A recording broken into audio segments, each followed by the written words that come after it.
Right now, Canadian households are sitting on $18.6 trillion in total net worth. If you own a detached home in the GTA or in Vancouver, you already qualify as a millionaire, at least on paper. That house alone might carry a value of $1,200,000 or more. But check your bank account. If the balance reads $3,200 and the credit card bill just landed and makes you wince, you already know the truth in your gut. You are not a millionaire. You are a resident living inside a very valuable asset you cannot spend, cannot eat, and cannot easily turn into groceries.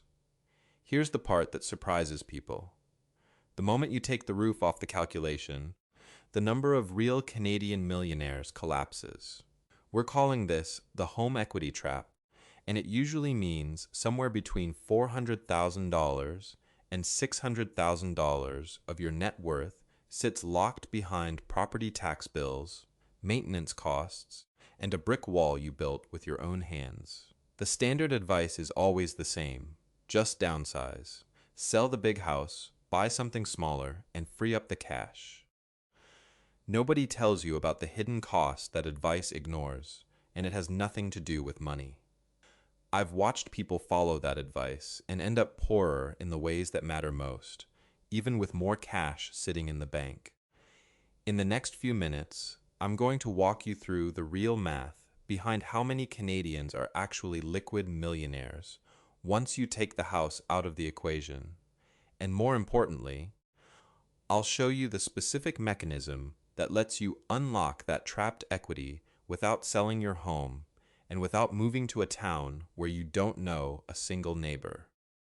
Wealth reports put the number at about 2.3 million Canadians who qualify as millionaires once you count their homes. Strip out the house and count only investable assets like TFSAs, RRSPs, and cash in the bank, and that number falls off a cliff. Most of those 2.3 million evaporate the moment you take away the drywall.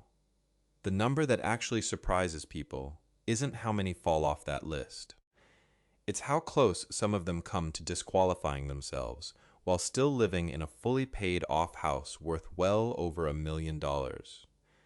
There's a reason this keeps happening, and it's not an accident. Call it the identity protection line. Somewhere along the way, being a homeowner became part of who you are, not just something you own. The financial industry knows this, and it's exactly why home equity lines of credit get marketed so heavily to people your age. Right now, close to 40% of household assets across Canada sit inside residential real estate, and that share has been climbing for years. For the average Gen X household, that works out to something like $666,146 in home equity, next to a median RRSP balance of roughly $113,000. Take Linda. She's 58, living in Mississauga, and her home is worth $1,200,000 paid off completely. Her TFSA holds $45,000. Her RRSP holds $73,000. When she checks what her house might be worth online, she feels rich. When she checks her grocery bill a few hours later, she feels poor. Both feelings are true at the same time, and that's the whole problem. Ask yourself which version of Linda you recognize in your own life. The one who feels secure walking past a paid-off house, or the one doing quiet math at the kitchen table, wondering if this month's property tax installment actually fits. Fidelity Canada's most recent retirement report found a wide gap between the lifestyle Canadians expect in retirement and the liquid savings they actually have, sitting in accounts they can spend from. That gap matters because it isn't about whether you're wealthy. Linda is wealthy. It's about whether that wealth sits somewhere you can actually reach it when the hydro bill or the property tax notice shows up. Here's the invisible cost nobody puts on a spreadsheet. Every year, Linda leaves that equity untouched. She's also leaving the compounding untouched. Money trapped inside a house doesn't grow the same way money working inside a TFSA grows, and the gap between those two paths gets a little wider every year she waits. So does Linda have to sell? Most experts will tell you yes, sell the house, downsize, invest the difference. But that advice skips over a variable that changes the entire calculation, and it has nothing to do with interest rates. The standard advice sounds simple on paper. Sell the $1,200,000 home. Buy a $400,000 condo somewhere like New Brunswick. Invest the $800,000 difference and call it a retirement plan. On a spreadsheet, that plan looks close to perfect. Except a spreadsheet can't measure loneliness. Research from Canada's National Institute on Aging has found that a majority of Canadian seniors face meaningful risk of loneliness and social isolation, and that risk is linked to higher rates of stroke, heart disease, depression, and even dementia. If moving 3 provinces away to save money costs you your social circle, you aren't saving $800,000. You're trading it for a health toll no spreadsheet was ever built to capture. Ask yourself honestly how many years it took to build your closest friendships. Now imagine starting that process over again at 60, in a town where you know no one, because a financial plan told you it made mathematical sense. There's also the ordinary logistics nobody puts in the brochure. 30 years of belongings to sort through. A family doctor you've seen for a decade, one who actually remembers your history without pulling up a chart. A grandchild's school schedule that no longer lines up with a visit. None of that shows up in a real estate listing, but all of it shows up in how lonely the first year in a new city actually feels. I used to believe downsizing was the obvious answer for almost everyone. I was wrong about that. I didn't account for what happens when someone becomes the lonely millionaire, sitting on a healthy investment account in a new city where they don't know their neighbors, their pharmacist, or a single face at church. Financial advice gets built to optimize numbers, not friendships. It treats a community you spent 20 years building like a line item that can be swapped out in a new postal code. That isn't malice. It's just a blind spot in how the math gets taught. Run the numbers on the alternative. Borrow $200,000 against the home through a reverse mortgage at around 5.5% interest, and you keep your house, your neighbors, and your routine. Sell that same home instead, and you're paying close to 5% in real estate commissions. Roughly $60,000 gone before you even factor in land transfer tax on the new place. None of that packing cost or moving truck bill ever makes it into the spreadsheet version of the plan either, and together it adds up fast. The cash version looks cheaper at first glance. It rarely stays that way once you add up what leaving actually costs. None of this means downsizing is always the wrong call. For some people, a smaller place near the same neighborhood, the same church, the same coffee shop genuinely works. The mistake is treating a move across the country as a purely financial decision, when it's really a financial decision wearing a social one underneath it. So if downsizing isn't the guaranteed win everyone assumes it is, the real question becomes how you get access to that cash without a bank ever taking the house away from you. Pull money out of an RRSP and the CRA treats it as income the same year you take it. That income can push you over the OAS clawback threshold, which starts at $95,323 in 2026.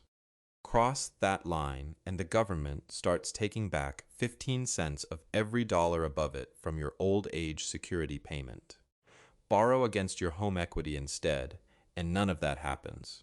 Money you borrow against your own house is not income. It isn't reported, it isn't taxed, and it doesn't touch your OAS. That difference matters more than most people realize. 2 people can pull the exact same $20,000 out of their finances in a single year, and one of them pays extra tax and loses part of their pension for it, while the other doesn't lose a cent purely because of where the money came from. None of this is a trick being played on you. Lenders offer home equity products because it's a profitable, fairly low-risk loan for them, and the government taxes RRSP withdrawals as income, because that money was always meant to be taxed eventually, just later. The system isn't rigged against you specifically. It's built around rules that reward knowing which door to walk through. Ask yourself when the last time was that anyone actually sat down and explained why $1 gets taxed and another doesn't. Most people never get that conversation. The first rule to work by is simple. Never borrow more than 20% of your home's value. That keeps a buffer in place if the market ever turns, and it keeps you from ever getting an uncomfortable call from a lender questioning your position. The second move is what actually makes this worth doing. Take some of the equity you free up and route it into your TFSA, where the 2026 contribution limit sits at $7,000. Growth inside that account is tax-free, and over time, it can help offset the interest building up on the amount you borrowed. You aren't just unlocking cash. You're building a second engine that works quietly in the background while your house keeps functioning as your home, not a spreadsheet line. Neither of these moves requires a dramatic overhaul of how you live. They just require knowing the mechanism exists before a lender's brochure explains it to you at a markup. If you're sitting there realizing your millionaire status is currently trapped behind your own drywall, that's exactly the kind of Canadian math this channel exists to walk through. Subscribe to the Playbook if you want more of it. But here's the fear that stops most people before they even start. What happens to all of this if the Canadian housing market actually corrects? Does the bank show up and take the house? Picture a 20% correction hitting home prices across the GTA and Vancouver. It's happened before, and it will likely happen again at some point. The real question is what happens to the people who already unlocked their equity when it does. Ask yourself what actually keeps you up at night about this. For most people, it isn't the spreadsheet. It's the image of a bank showing up at the door. Some of you still remember 2008, watching neighbors in the news lose homes over debt they couldn't manage. That memory is exactly why alarm bells go off the moment anyone hears the word debt attached to a house. Someone who used a regular home equity line of credit to fund everyday lifestyle spending, without much of a plan behind it, is the one who actually gets hurt. Their debt against the home creeps up over time, the home value drops, and suddenly their debt-to-equity ratio looks too risky to the lender. That's when the phone call comes. Sometimes it's a reduced credit limit. Sometimes it's a demand that feels a lot like the rug being pulled out from under them. Linda's situation looks completely different because she used a reverse mortgage structured the right way instead. In Canada, a lender cannot force her to move out or repay early, as long as she keeps paying her property taxes and her home insurance, even if her house drops below the value of what she owes. That protection has a name. It's called a no negative equity guarantee, and it exists specifically so a market downturn can't turn into an eviction. OSFI, the federal regulator that oversees how these lending products get built, sets capital requirements specifically so lenders can't structure a loan in a way that puts homeowners at that kind of risk. Those rules exist, so the lender absorbs most of the risk of a downturn, not the homeowner, which is a very different structure than the lending that caused so much damage back in 2008, when the risk landed squarely on the people in the houses. That isn't marketing language from a lender. That's a regulatory guardrail built into how the product has to work. So the fear was never really about whether the market drops. It's about something older and harder to shake. The belief that debt of any kind is always dangerous, no matter what shape it takes. There's a barrier here that has nothing to do with interest rates or credit scores. Psychologists call it mental accounting. Most of us quietly file the house away as a sacred asset, untouchable, while the RRSP gets filed as the account we're allowed to spend down. That reaction makes complete sense. Our parents taught us that a paid-off home is the ultimate safety net, the thing that means you made it. Putting a lien back on that house even a well-structured one, can feel like undoing decades of work in a single afternoon, but there's a different way to see it. Instead of telling yourself, I am going into debt, try this instead. I am diversifying a 90% real estate portfolio into something closer to 70% real estate and 20% liquid cash. You aren't losing the house. You're finally making the house pay you back for once, the same way it's been quietly taking property tax payments from you for 20 years. I remember a neighbor of mine who refused to touch $1 of his home equity.